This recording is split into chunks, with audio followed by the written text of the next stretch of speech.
Hello everybody out there, and welcome to a special bonus free preview of the first episode of our Blabbin' Bout Batman the Animated Series podcast miniseries. Hello everybody, I am Bob Mackey. I am always surprised by the amount of nicknames you can give someone named Charlie. Who's here with me today? And hey, it's me, Henry, and I could go for some meatloaf right about now. And that's right, if you are not a patron, you do not know what you're missing out on, pal, because we are currently unraveling a new podcast miniseries behind the $5 paywall at patreon.com/TalkingSimpsons. I set it up front, but once again, it is Blabbin' Bout Batman the Animated Series. Within that miniseries, we are talking about our 10 favorite episodes of Batman the Animated Series using the patented Talking Simpsons style with clips and research and everything you've come to love about our podcasts. And it's just our most recent miniseries out of so many others.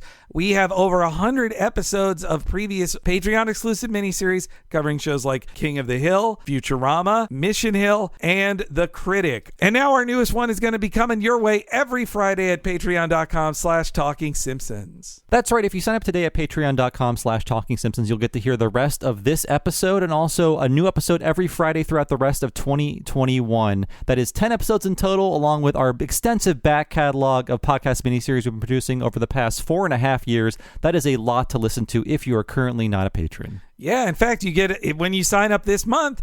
You'll also get the Talking Futurama brand new in the middle of the month as well. So that's already an extra bonus you're getting if you sign up at that $5 level at patreon.com/TalkingSimpsons. So thank you so much for listening to this brief preamble. We'll let you get to this free preview of our Blabbin' Bout Batman the Animated Series episode all about the episode Joker's Favor. Enjoy.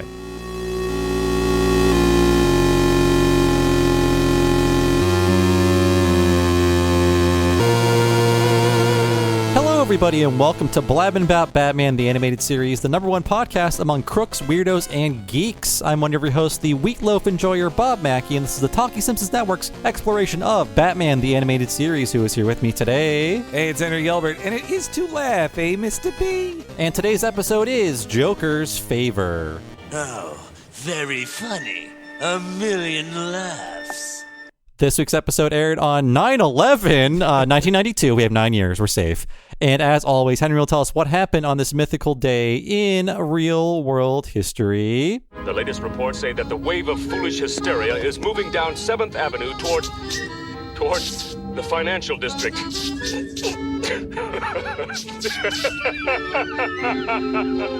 Holy news, Bobby! Frank Zappa plays his final concert. Blade Runner's director's cut is released in theaters, and Dr. Mae Jemison becomes the first African-American woman to travel into space. Wow, lots of big news. Again, this is a safe 9/11. Yes, we have 9 years before the Joker's ultimate trick. Oh God, it was the him Joker all along. That's my conspiracy theory. Blade Runner was actually re-released in the theaters in 1992. So the director's cut got its VHS release, but related to that, it had a small, like art house play of the director's cut, and I think this is the first of many, many, many, many, many director's cuts of it. I think I believe it was 25th anniversary, so that would be 2007 is when I saw final cut of Blade Runner in theaters when I was still new to the Bay Area. And the other news was Frank Zappa playing his last concert. Now, Yes. I only heard about Frank Zappa through his death because both Matt Groening and I think the people who made Duckman were fans of Frank Zappa. Obviously, his son was on Duckman, so two shows I liked had Frank Zappa in memorial cards. I mean, Groening was more than a fan; he was a friend. That's true. He brags all the time about I went Frank Zappa to this or that. Maybe even MST3K had one too. I think so. Yeah. I think to that generation of Gen X dudes, everybody loved him. They thought he was a fun guy who was very artsy and self-important. It made me think I should get into Frank Zappa, and I listened to a few songs and I said, this is not for my generation. But yeah, he didn't know. Maybe he did know it would probably be his final concert. He would pass away from cancer a year later, but it was in Germany, and apparently, at least according to the Wikipedia, he got a 20-minute standing ovation. He went out on top. Yeah, and I wonder if before or after that is when he recorded recorded his part as the Pope in that Powder Toast Man episode. Save me. Yeah. Is that what he sounded like? I think so. I think so. And what's this astronaut news that we have? Well, I mean, it's just, back when we sent people into space all the time on the Columbia. And the government paid for it. And the government paid for it. Oh, yes. I mean, in a way, we are paying for Amazon and other people to go to space. Yeah, except now it's like not even really space. Like Dr. Mae Jemison should be like, no, I went to fucking real space 20-something years before you did. That was not that Bush League suborbital crap. Yeah. Also, like, I even looked into this, like, in the aughts, dudes went into space to the Russian space station all the time, but that, of course, the American media doesn't count that as, like, the first rich guy in space. Like,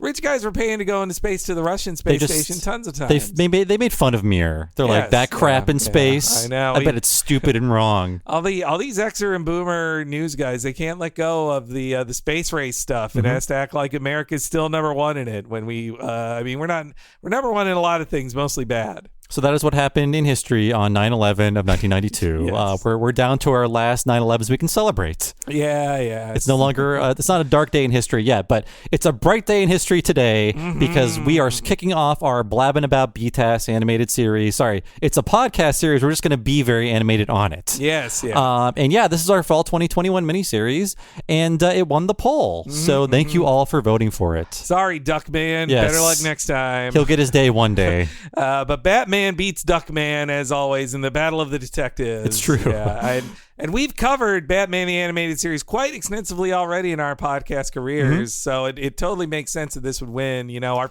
very first What a Cartoon podcast, Batman Heart of Ice. Yeah, and it was our first What a Cartoon movie as well. Yeah, The Mask of the Phantasm. Yes. Yeah. And I will say, because of that, I will not be covering the origin of the series on this podcast. If you want to hear all about it, check out the Heart of Ice and Almost Got Him podcast on the What a Cartoon feed. There's a whole bunch of behind-the-scenes info on that one. And yes, we'll be covering 10 episodes in total up until the end of 2021, and these are chosen by Henry and myself. We each chose 5.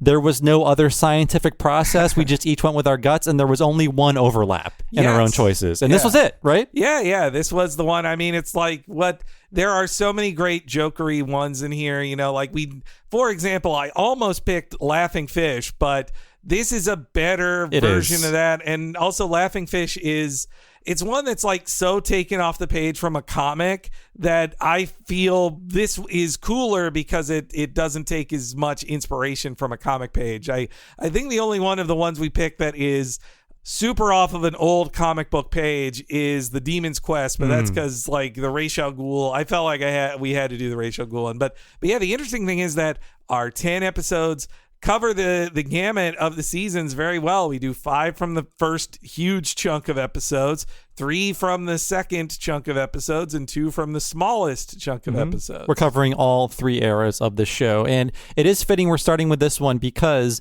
it is the TV audience's introduction to the Joker. This is the first one that aired starring the Joker. Production order does not matter with this series at all, by the way. No. I mean, yeah, in production order, well, it's like this same thing happened with Tiny Toons the year before from the same production company, where their first stuff in order, a lot of it like looked crappy because it's the first ones that make it looks worse. Like for example, the first Joker episode in production order is Christmas with the Joker, which is a fine written episode, but Kennedy Toons and it was just not on the same page as Batman the animated series. Yeah, I mean it's kind of striking when you rent the DVDs. I think it goes like On Leather Wings and then Christmas with the Joker. Yes, like 2 episodes on very different ends of the Batman animated series spectrum. And even though this is the opposite of how we do it with Futurama, I prefer we're doing the air order on this one for sure. Yeah, there was never an intended order. It was like, okay, what is coming in from Korea or Japan?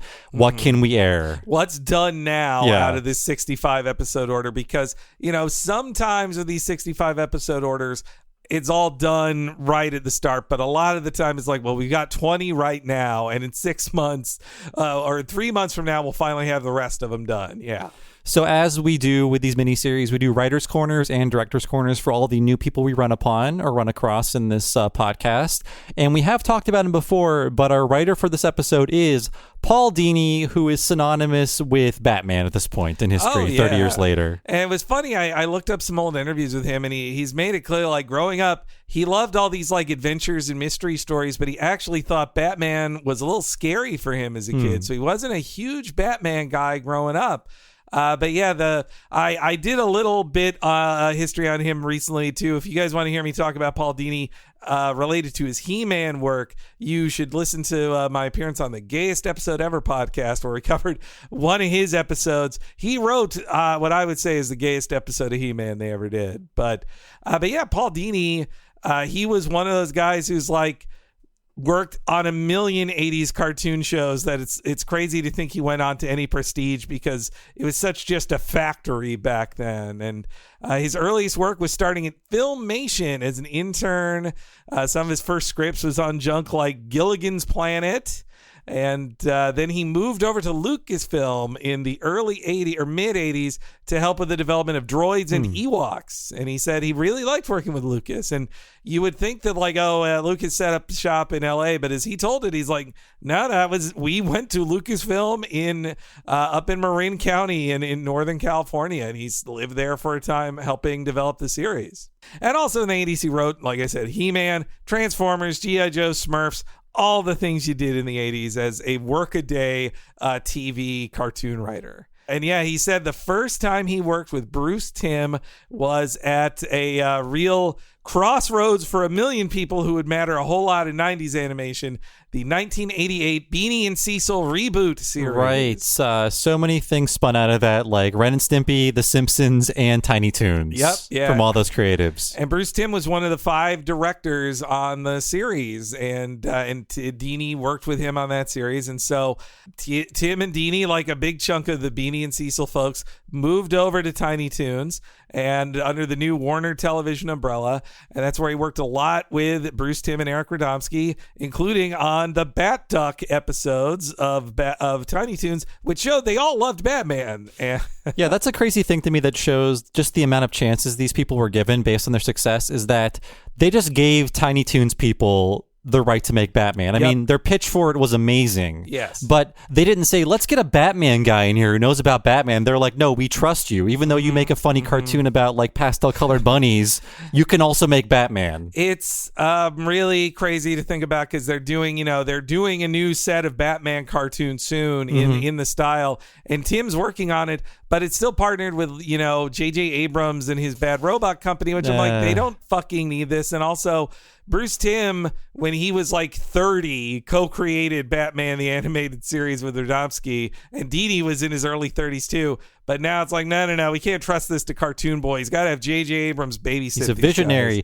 even though he made one of the worst movies on public record. Yeah, in the past decade. He kind of killed Star Wars, or they had to just make it a TV series and pretend Abrams movies didn't happen. I will stop complaining about this, but I feel like we're being gaslit about that last movie, where it's like, no, you still like Star Wars. You still like it, remember? That last movie never happened. Don't be mad. Yeah, you pretty much just have to go, just think about the Mandalorian, okay? Don't think about... He's pretty cool. He's got a helmet.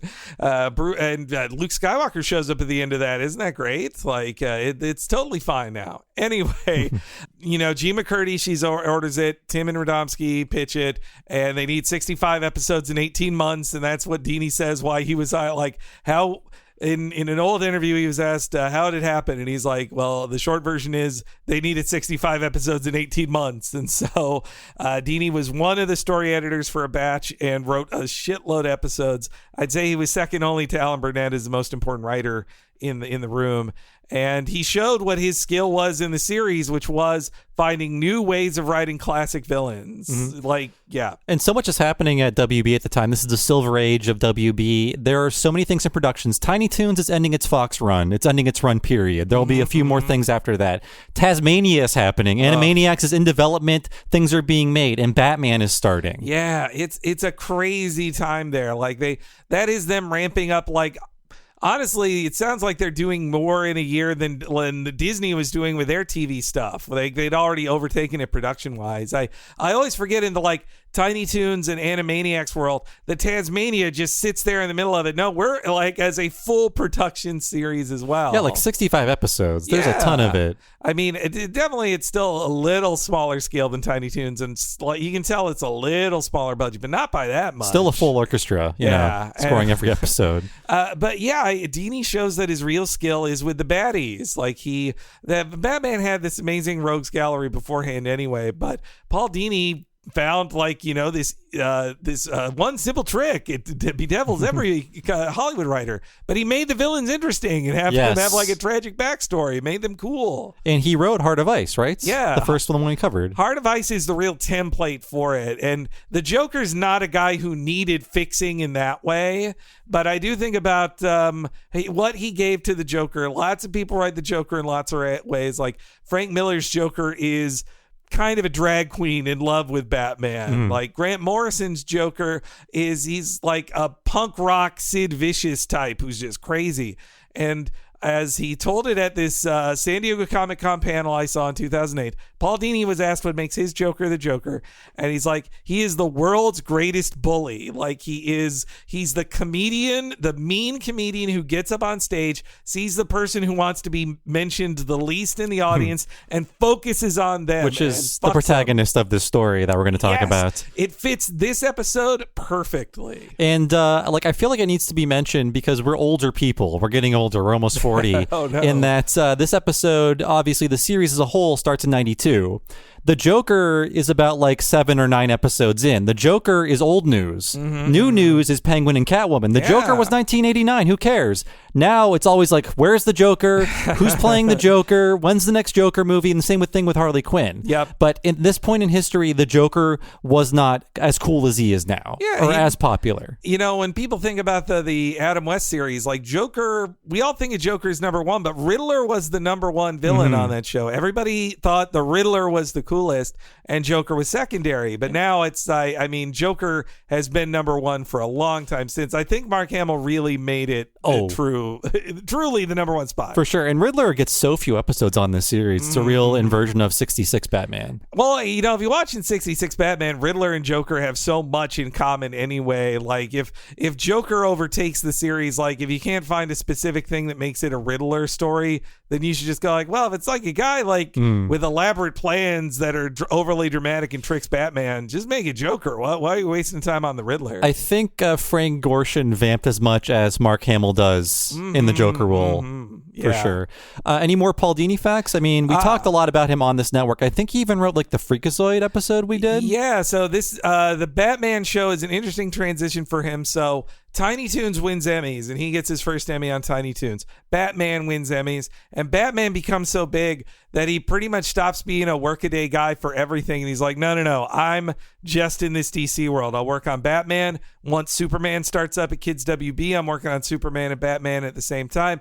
When it's time for Batman Beyond, he helps redefine that too. And then after the Return of the Joker, I think it really is, he kind of leaves the DCAU. Like he doesn't work with Bruce Timm as much as he did before, and the rest of that group as he did before. Like he'll write an episode here and there of like the Justice League show, but he kind of does his own thing. Like he works on either personal projects like his original comic co-creation Jingle Bell, which if you look her up, it's like, well, that's just Christmas Harley Quinn. But he also was like Christmas Harley Quinn goes to summer camp. But he also like was a showrunner of the Duck Dodgers series in 2004. Plus he was working on a ton of superhero films that got lost in development hell. Like he was working on a Batman Beyond live action thing until Batman Begins came out, and they decided like, nah, that's what we're doing with Batman. You know, one thing that really annoyed me about doing research about this show is that Tim Burton was always very dismissive of this show. Really? And I think he was mad that they used the theme for Batman Returns for the show. That's bullshit. But it was really all about Danny Elfman wanting to get TV royalties. So he conspired to have his theme be the theme to the TV show to get money for every time it aired. It was a Danny Elfman plot. That was really smart of the Elfman. And maybe too, that was Elfman getting back at him for taking away his voice acting as Jack Skellington. Yeah, I guess they were on the rocks at that point, right? Yeah, maybe, you know, or else maybe he did this first with the soundtrack, and then Burton's like, you know what? I don't think you should be Jack Skellington's voice anymore. You're just going to sing it. This is what caused the fight. But yeah, Tim Burton, kind of a jerk about this show. Yeah, that's bullshit. I mean, that shows you like he was maybe seeing like he lost the spirit of Batman, like that these guys understood Batman more than him. But and yeah, then in 2009, he kind of left DC entirely, and he was working on he actually worked on some Marvel cartoons like Spider-Man and the Hulk. But his vision of Batman the Animated Series would persist under him on the Arkham games. Like he's a writer on Arkham Asylum, also has story credit on Arkham City, and not visually, but if you play those games, they are very much this world with a lot of the same actors. And I've pointed out before, but he plays Dr. Gene Splicer on Tiny Toon Adventures. Yes. It's a caricature of him. I don't know if he does the voice, but because of that, because there are so few villains in that world, that guy's in every one of those old video games. So you can fight Paul Dini in the old Tiny Toons games. And he's also, I mean, clearly fanboy, and Freakazoid is drawn to look like him too. Since then, he's in the last few years, he's lost a bunch of weight.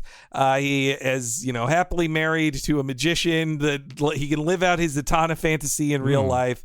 And yeah, unfortunately though, he hasn't written a lot. I think I've never seen this publicly, but it definitely seems like him and Bruce Timm don't work together anymore. Like they work together a lot and they don't anymore. And I can't say why, but there's been all these Harley Quinn things. He didn't work on none of them. He has created by credit. Like if you go to IMDb, you're like, oh, look, he's got credit on all these Harley Quinn things that have happened in the last 5 years. It's just a created by credit. He's not a writer on any of them. I wonder what's up with that. Yeah, I don't know. I mean, I think he and Tim have different views as to the direction things should be going with Batman. Sure, yeah. I think, I think Dini, but the synthesis between them is so good. I think they're both horny in different ways for the Batman universe. We need two different kinds of hornies. One horny for magicians, one horny for double butts. The infamous double butt. Yes. I will, last thing I'll say about Dini and his time there, I've said it before, but people really should read it. If you want to see a story about his time working on the show back in 92 or 93, Paul Dini's autobiographical comic, The Dark Knight, art by Edward Rizzo, is about a traumatic event that happened to Paul Dini while working on this show, and it's very interesting. If you'd like to see a book, a very honest and raw kind of story from Paul Dini, set during the time of working on this series. So I want to talk about the director of this episode. He is not held in the same esteem as Bruce Timm or like Eric Radomski, but he is a major part of this show. His name is Boyd Kirkland. Oh, yeah. Unfortunately, he did pass away a decade ago at the age of 60, but he was a major influence on the show. He directed 24 episodes of the show in the Fox era. He was a sequence director on Mask of the Phantasm, and he was the director and co-writer of the Sub-Zero movie, which is very, very good. Oh, yeah, man. That's the Sub-Zero movie rules. Like he is definitely one of the top directors the animated series had. So how he got the job is it's very easy to explain, kind of boring. He saw Tiny Toons, was like, oh my God, Warner, I want to be there, especially if they're going to be working on this Batman series I heard about. So he went there and got hired because he has a very long history in animation. His bona fides were hard to turn him down, I guess. Yeah, he did work on a bunch of crap, though, as most people did before the 90s. So, well, yeah, I don't blame anybody for having, I said with Dini as well, it's like if you worked in the 80s, you worked on crap. That's all you had access to. Which is why he started in 1977 as a layout artist on Scooby's Laugh Olympics. I think one of the better shows. Yeah, I mean, of the Hanna-Barbera output in 77, probably, I think so. At least it was the Avengers Endgame of Hanna-Barbera. It was the Jellystone of its time. Yeah. So yes, he worked at Hanna-Barbera up through the early 80s. He started jumping around studios. He was like a layout artist on a ton of different superhero and superhero adjacent stuff like Thundar the Barbarian, the 81, 82 Spider-Man series, the Spider-Man and His Amazing Friends series that we covered, the Incredible Hulk, and G.I. Joe, and also did a lot of Mormon and Bible animation right before this show. Oh, so all right. He could be a Mormon. I couldn't find any info on that. I mean, or, you just take, just like Art Clokey, that Christian money pays the bills. And this is his first role as director is on this series. Really? Yes. And after this, he would go on to be a writer, director, and producer on X-Men Evolution, another previous What a Cartoon. Yes. Apparently, he was the writer and creator of the year 2000 Lobo web series. Whoa. Which I have never seen or heard about, but apparently it exists. I should check that. I'm a fan of the main man. I should check that out. I really don't want to go back. After we watch those critic web episodes from the same era, I never want to go back. I would think at least Boyd Kirkland can at least get like strong posing in there to make it look like a good slideshow. Even if the budget's shit on it. And his last role was a director on The Avengers: Earth's Mightiest Heroes, another What a Cartoon. Yeah. He passed away in 2011. All of his episodes aired in 2012, so posthumously his episodes all aired. Very sad, but that's why that show looks so much. The best Marvel cartoons were when they just said, let's just hire the Batman people. We're getting our ass beat by Batman. Let's just hire whatever guys are available from Batman. And one sad credit that he is the director of Happily Never After 2. Oh. The direct-to-video sequel for Happily Never After, a Shrek ripoff. Man, the first one was bad enough. Boy. When you read about this one, it's like Andy Dick did not return to voice that character again. You're like, if you can't get Andy Dick back. Andy Dick's like, nah, no, thank you. I'm good. I'm too good for this. Yeah. I found my money for illicit things elsewhere this month. Boyd, you gotta take the pay where it comes in that animation world. It sucks. And overseas animation on this one is by Dong Yang, responsible for some of the better looking episodes. They did a lot of the work on this show. I would say almost most of the episodes are animated by them. I would call Dong Yang the workman-like studio who there were all the TMS and TMS adjacent studios like Spectrum or whatever that did some of the best stuff. But Dong Yang you could count on for this is early in their time, but you could count on them for just quality stuff. And that's why they were I think they did every episode of Batman Beyond, I think. Really? Okay. Yeah, or half of them with one other studio. They did most of the second Fox season of the show, which is 20 episodes. And then for a lot of their work, Spectrum actually did layout for Dong Yang. Oh, okay. We're going to be talking a lot about these overseas studios, but my ranking for Korean animation studios from this show is Coco's number 1, Dong Yang number 2, ACOM number 3. ACOM would be fired from this show. They didn't like ACOM's episodes. Yeah. I think, Coco's the one that's TMS associated, I think. Yeah. And for Japan, I go TMS, Spectrum, and something else. Boy. And then right all the way to the bottom, Kennedy, too. Yes. Yeah. We won't talk about any of those, though. We don't need to talk about the intro because we talked about it before in the past. But again, amazing intro. Greatest thing. It is a dressed up version of the pilot presentation they made. TMS animation. I love the painting of Batman you see at the end. It's all perfect. It's all perfect. It's pure perfection. Yes. And an amazing title card.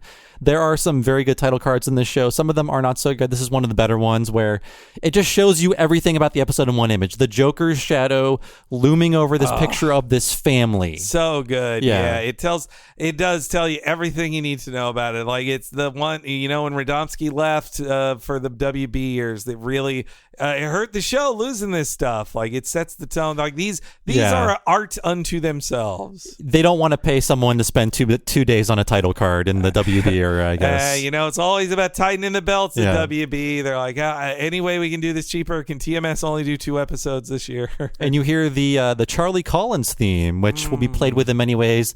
We'll talk about it a lot. You'll hear it a lot, but the show is big on leitmotifs. Every character has a theme, even new guys like this guy. Yeah, it's back when they had the money for that. It's not a Spielberg production, but it feels like it just, since the Spielberg ones were getting that, they were able to say, can Batman get that too? Can we get Shirley Walker and her associates just to do a full orchestration for every episode? And it's so great. I also like this. The story for this episode is such a great Paul Dini thing of him just with this great kernel of a concept that grows out from there, and his I'm sure was born in a Los Angeles traffic jam, just going man, what if the guy that cut me off is a Joker? Well, and I gave him the finger. I mean, we've been in those. I've driven in them. It sucks. So I've lived the Charlie Collins lifestyle. And what I love about this episode is that Fox just needs episodes, right? They're not really watching these guys too closely. This is a story about a middle-aged man who is sick of his lot in life. I'm watching this as a 10-year-old in 1992, and I'm into it. It's a story of your dad being bullied by the the Joker if you're a little kid watching it. And it's so, I can't believe I feel like they get watched more closely afterwards. They wouldn't get to do these kind of stories.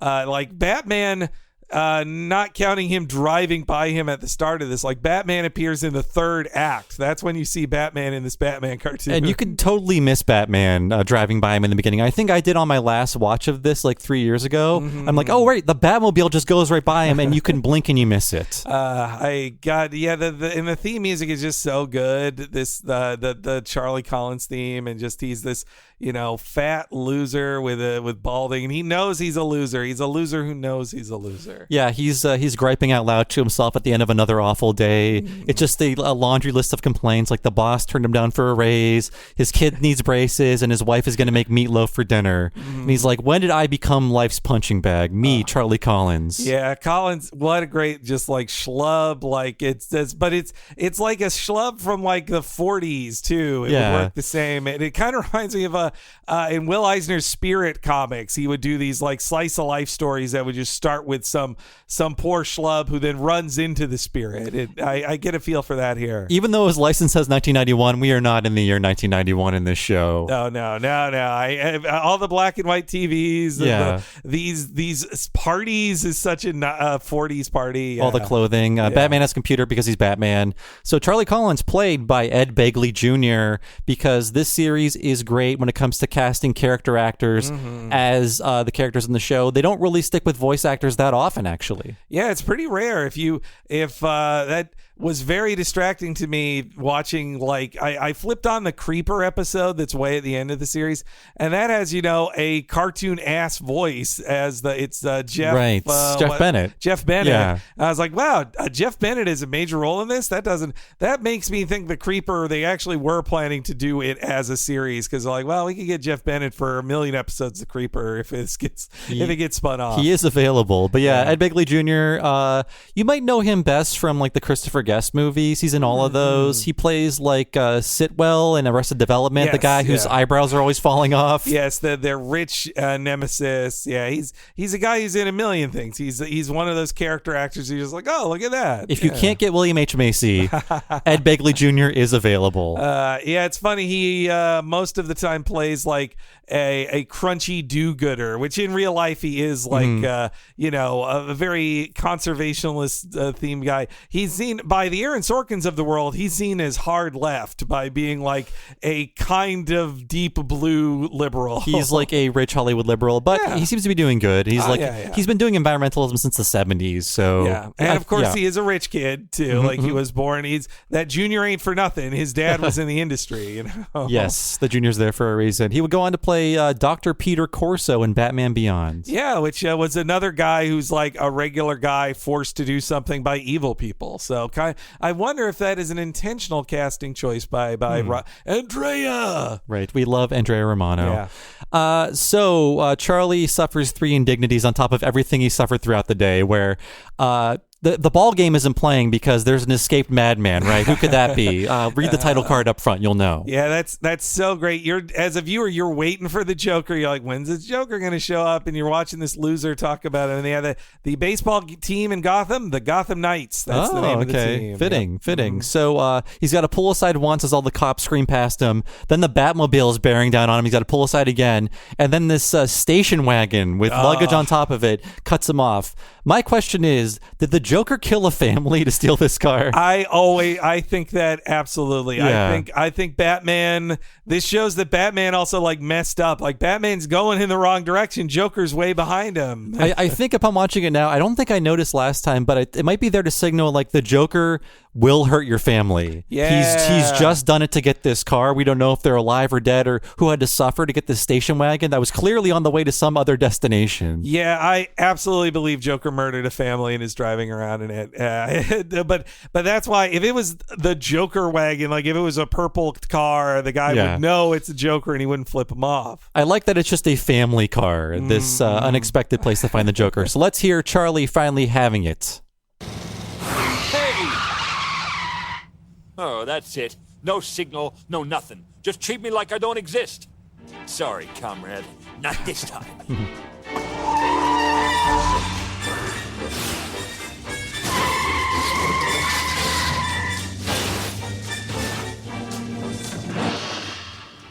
buddy. Yeah, I'm talking to you, clown. You think you own the whole road? Why, for 2 cents, I'd... Huh?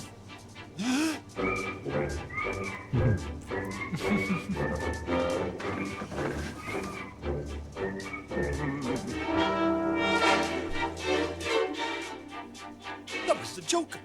I cussed out the Joker. I like how we briefly lapsed into the action version of the Charlie Collins theme, which Yeah. it still has like the Oompa music in the background, so you don't take it too seriously.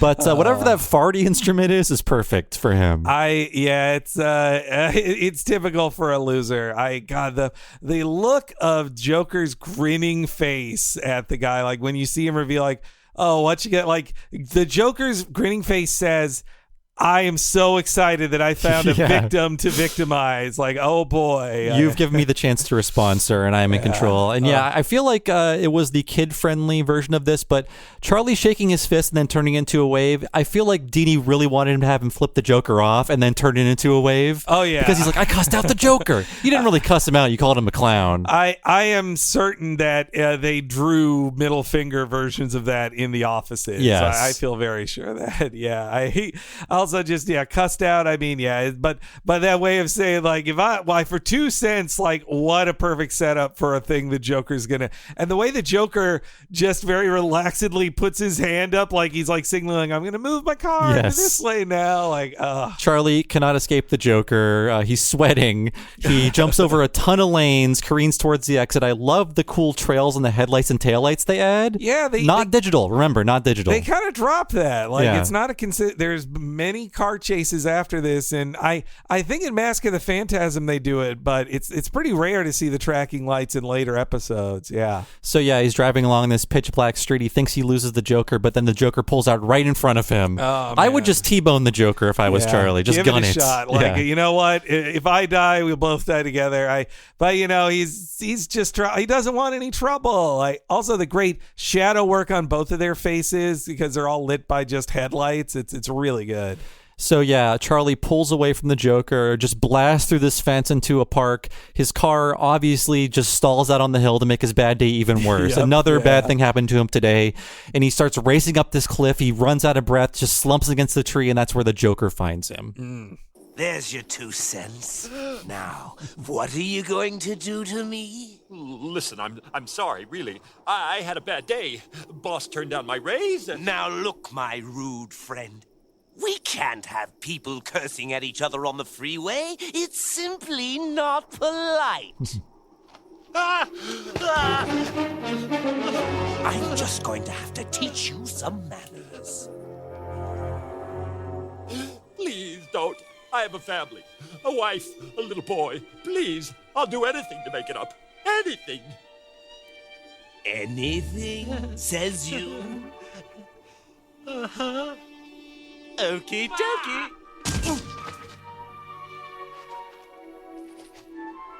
Wallet. Oh, sure. I don't have much cash. No, please, don't insult me. Charles Michael Collins. That's you. Lousy picture, though. Lousy. Address, height, weight, blah, blah, blah. Righty. Oh, chuckers.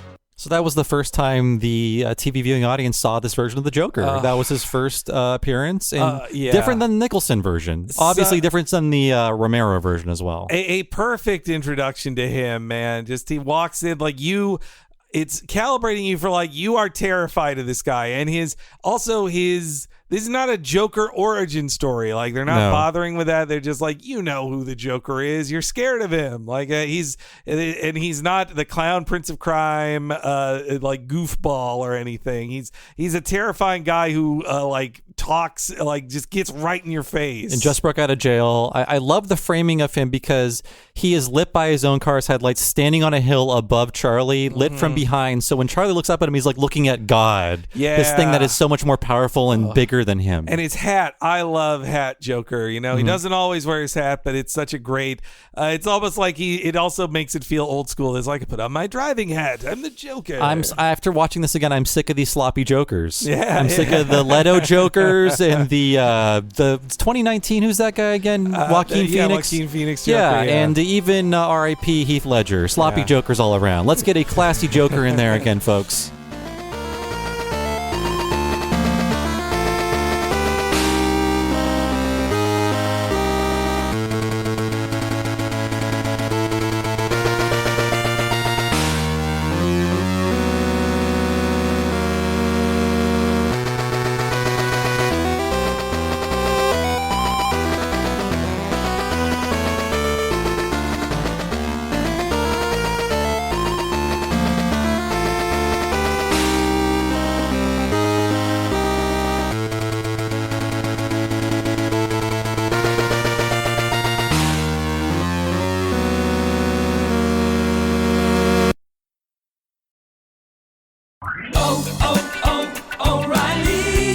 You've got questions? O'Reilly Auto Parts has answers. Need a pro you can trust? We've got that too.